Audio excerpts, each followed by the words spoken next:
जय हिंद। आज की वीडियो में आप सभी का स्वागत है। मैं हूं अमरजीत और आप सभी देख रहे हैं फ्री न्यूज टीवी।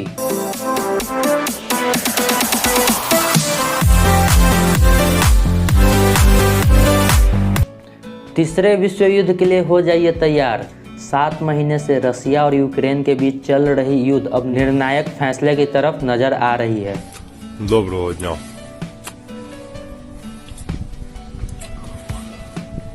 Такі нам подарочки. पुतिन ने यूक्रेन के 4 भाग को रसिया में विलय कर लिया है। यूक्रेन, अमेरिका और नाटो ने इस फैसले को खारिज कर दिया है, लेकिन पुतिन ने सिर्फ 2 शब्दों में ये कह दिया है कि अब ये चारों भाग रसिया के ही रहेंगे, अब उसे वापस नहीं किया जाएगा। वो हमेशा रूस का हिस्सा बनकर रहेंगे। पुतिन के इस फैसले के बाद अमेरिका ने यूक्रेन को अरबों डॉलर का मदद करने का ऐलान किया है, जबकि नाटो देश ने यूक्रेन को घातक हथियार देने का फैसला किया।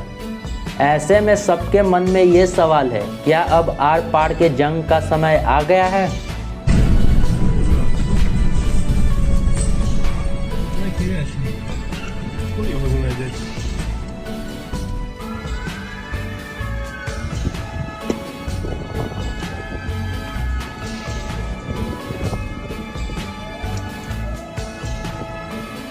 यूक्रेन के 4 भाग रसिया के कब्जे में होने के बाद तीसरा विश्व युद्ध होने के कगार पर है। अमेरिका, यूरोप समेत कई तरह के देश ऐसे हैं जो रूस के विरोध में अभी खड़े हैं। तैयार हो जाइए, अब होगा तीसरा विश्व युद्ध। 7 महीने से जिस वर्ल्ड वार को टालने की कोशिश की जा रही थी, अब उसका वक्त आ चुका है। 30 सितंबर को यूक्रेन के 4 भाग पर रसिया ने कब्जा करके तीसरा विश्व युद्ध के लिए हरी झंडी पूरे दुनिया को दिखा दिया है। और इस बार विश्व युद्ध ऐसा होगा जो आज तक कभी नहीं हुआ और ना ही आगे कभी होगा। दूसरे विश्व युद्ध के समय सिर्फ अमेरिका के पास ही एटम बम था, लेकिन इस समय कई देशों के पास न्यूक्लियर हथियार हैं। और अगर इस बार वर्ल्ड वार हुई तो विश्व का विनाश तय है।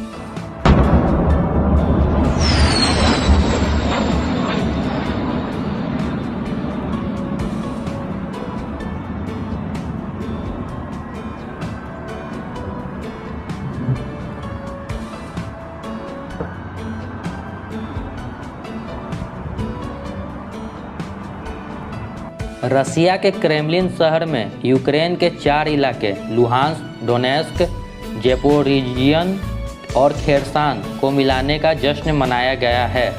यूक्रेन के ये 4 इलाके बहुत ही अहम हैं, जिन पर अब रूस का दबदबा बना हुआ है, जिससे अमेरिका और यूरोपीय देश कई सबसे ज़्यादा खफा है। पुतिन ने ये ऐलान कर दिया है कि अब ये 4 भाग रसिया में विलय हैं और इन 4 भागों में रहने वाले निवासी रसियन कहे जाएंगे। उन्हें रसिया का नागरिकता दे दी चुकी है। पुतिन ने पहले ही ये ऐलान कर दिया था कि वो रेफरेंडम कराने के बाद ही वो इन इलाकों को रूस में मिलाएंगे। रेफरेंडम मतलब वोटिंग, बहुमत के द्वारा। अगर ज़्यादातर जनता रूस के साइड जाना जाएगी तो वो उसकी भावनाओं का सम्मान करेंगे। 23 से 27 सितंबर तक चारों भागों में बहुमत कराया गया था। रूस ने दावा किया है कि ज़्यादातर लोग अपने पुराने देश के साथ जाने के पक्ष में बहुमत वोट दिए हैं। रसिया न्यूज एजेंसी के मुताबिक लुहांस्क में 98.4%, डोनेस्क में 99.2%, ज़ेपोरिज़िया में 93.1% और खेरसान में 87% लोगों ने रूस के साथ जाने के पक्ष में वोट दिया है। तो सवाल यहाँ पे ये उठता है कि आखिर रूस ने इन्हीं 4 भागों को खुद में शामिल क्यों किया? तो जवाब ये आता है कि ये 4 भाग रसिया के नॉर्थम बॉर्डर पर स्थिर हैं और ये इलाके नेचुरल रिसोर्सेज के हिसाब से भी बहुत रिच हैं।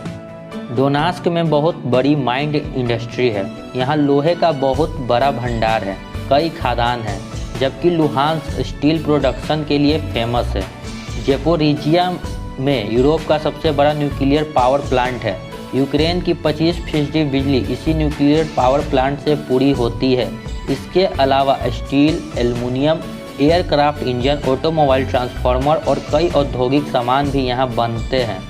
वहीं खेरसान इलाका निपर नदी और ब्लैक सी से जुड़ा है। ये शिपिंग इंडस्ट्री में आगे हैं।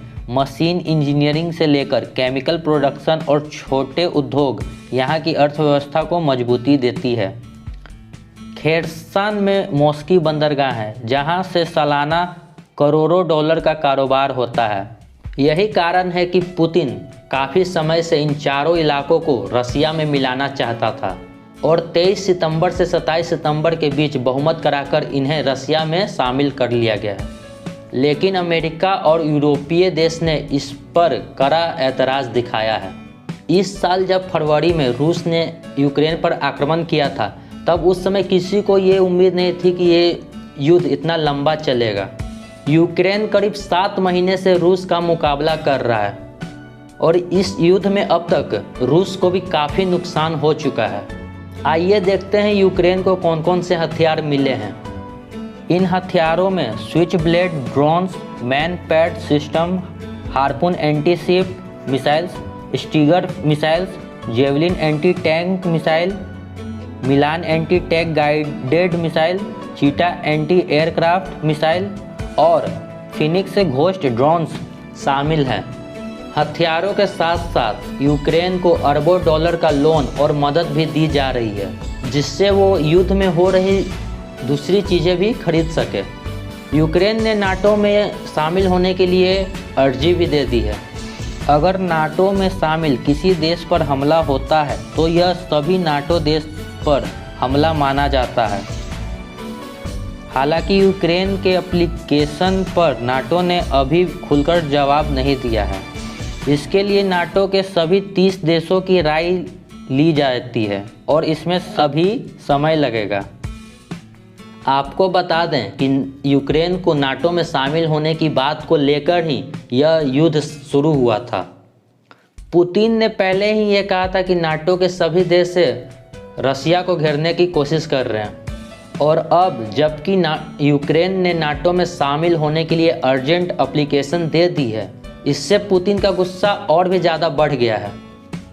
पुतिन का कहना है कि यूक्रेन को नाटो में जाने के लिए और रूस की सुरक्षा के लिए उन्हें जिस हद तक जाना पड़े वो जाएंगे। अगर ये युद्ध अभी नहीं रोका गया तो फिर तीसरा विश्व युद्ध होने से कोई नहीं रोक सकता है और उसका असर पूरे विश्व पर होगा। आप लोगों को क्या लगता है, यूक्रेन इस युद्ध में और कितने समय तक टिक सकता है? क्या अमेरिका भी इस युद्ध में शामिल होगा? अमेरिका के राष्ट्रपति जॉन बाइडेन का कहना है कि वो रूस को यूक्रेन का 1 इंच ज़मीन भी नहीं लेने देंगे। लेकिन वहीं दूसरी तरफ यूक्रेन के 4 भाग को रसिया ने अपने कब्जे में कर लिया है।